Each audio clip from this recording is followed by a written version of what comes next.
জান্নাতের অধিবাসীরা জাহান্নামের অধিবাসীদের একটি প্রশ্ন করবে, কিসে তোমাদের এখানে নিয়ে আসলো, কিসে তোমাদের সাকারে বন্দী করলো। লক্ষ্য করুন, সাকারের কথা আগেই উল্লেখ করা হয়েছিল, সাউসলিহি সাকার, তাই না?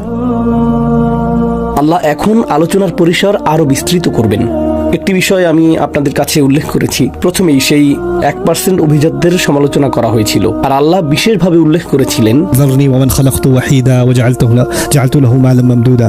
কিন্তু শেষের দিকে আল্লাহ বৃহত্তর জনগোষ্ঠীর কথা বলতে যাচ্ছেন। তাই আলোচনাটি শুরু করার আগে আমি চাই আপনারা এই ভূমিকাটা বুঝুন, যার সাহায্যে আমরা এই অনুচ্ছেদটি অনুধাবন করব। যারা ক্ষমতায় আসীন, যাদের বিপুল পরিমাণ সম্পদ রয়েছে, যারা কোনোভাবে পৃথিবী নিয়ন্ত্রণ করার চেষ্টা করে, আপনারা ভাবতে পারেন রাষ্ট্রপ্রধানদের কথা, অথবা বড় জ্বালানি তেল বা টেক কোম্পানির সিইওদের কথা, অথবা অস্ত্র নির্মাতা কোম্পানিগুলোর কথা। আপনারা কি মনে করেন তারা শুধু আনন্দ ফুর্তি করে সময় কাটায়? না, আমি নিশ্চিত যে তারা বসে বসে ভিডিও গেম খেলে না। তারা এমনটা করে না, তারা ব্যস্ত। তারা ঘুম থেকে উঠেই কৌশল তৈরিতে ব্যস্ত, চিন্তায় মগ্ন থাকে, একরকম কলকাঠি নাড়ে, একটার পর একটা মিটিং করতে থাকে, আর বাকি সবাই তাদের নির্দেশ মেনে চলে।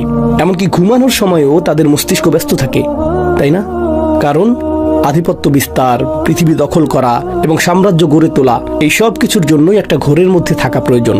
এই লোকগুলো আসলেই আচ্ছন্ন হয়ে থাকে। আল্লাহ তাদের সেই আচ্ছন্নতা সম্পর্কে আমাদেরকে এক ধরনের ইঙ্গিত দিয়েছেন। আল্লাহ বলেছেন, ইন্নাহু ফাক্কারা ওয়া কাদ্দারা ফাকুতিলা কাইফা কাদ্দারা সুম্মা কুতিলা কাইফা কাদ্দার। এরা হলো কৌশলী ধরনের মানুষ। তবে তাদের ব্যাপারে একটা বিষয়, আমরা ওয়ালিদ ইবনে মুগিরা সম্পর্কে জানি। প্রথমে সে খুব দরিদ্র ছিল, আর তারপর খুব ধনী হয়েছিল। আপনি এরকম হতে পারবেন না যদি আপনার মাঝে সেই ক্ষিপ্রতা না থাকে এবং পরিশ্রমের সেই মানসিকতা না থাকে। তারা ক্রমাগত চেষ্টা করেই যায়। কিন্তু এই লোকগুলো যখন তারা একটা নির্দিষ্ট অবস্থানে পৌঁছে যায়, তারা জানে যে যদি সবাই পরিশ্রম শুরু করে দেয়, সেটা তাদের জন্য ভালো হবে না।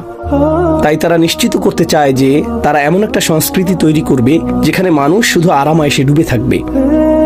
কারণ তারা চায় না বাকি জনগোষ্ঠী উপরে উঠে আসুক, তারা চায় এরা একটা নির্দিষ্ট জায়গাতেই থাকুক। তাই তারা এমন একটা সংস্কৃতি তৈরি করে যা মানুষকে অকেজ জিনিস দিয়ে ব্যস্ত রাখে।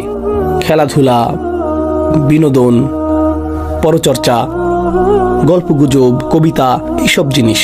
তারা হয়তো এর মধ্যে কোনো একটা কিছু করবে, তবে নিজেদের 97% সময়ই তারা ব্যয় করে নিজস্ব মিশনের পেছনে। কিন্তু তারা চায় সাধারণ মানুষ মূলত এইসব জিনিসের মধ্যে ডুবে থাকুক।